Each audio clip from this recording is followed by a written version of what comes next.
Hi అండి, welcome to అభివర్షిని YouTube channel 567. మనమైతే egg ఉడకబెట్టుకున్నది ఎలా చేసుకుందామో చూద్దాం రండి. కడాయిలో నూనె వేసుకొని అందులో ఎగ్స్ వేసుకొని పసుపు వేయాలండి. వేసిన తర్వాత కారం వేయాలి. కారం వేస్తుంటే అది మంచిగా ఎగ్గు పట్టుకుంటుంది అన్నట్టు. 4 ఒక స్పూన్ సగము కారం వేసుకోవాలి. ఆ తర్వాత సాల్ట్ వేసుకోవాలండి, దానికి తగ్గట్టు సాల్ట్ వేసుకోవాలి. అది ఉప్పు కారం అనేది గుడ్డుకు పడుతుందండి, బాగుంటుంది టేస్ట్.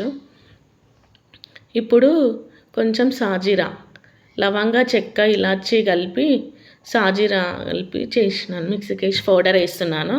వేసి ఎగ్స్ని కలబెట్టుకోవాలండి.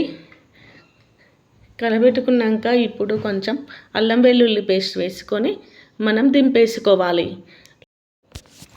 టేస్ట్ మాత్రం సూపర్ ఉందండి, బాగుంది. ఒకసారి మీరు కూడా చేసుకొని చూడండి. లైక్ చేయండి, షేర్ చేయండి, సబ్స్క్రైబ్ చేయండి.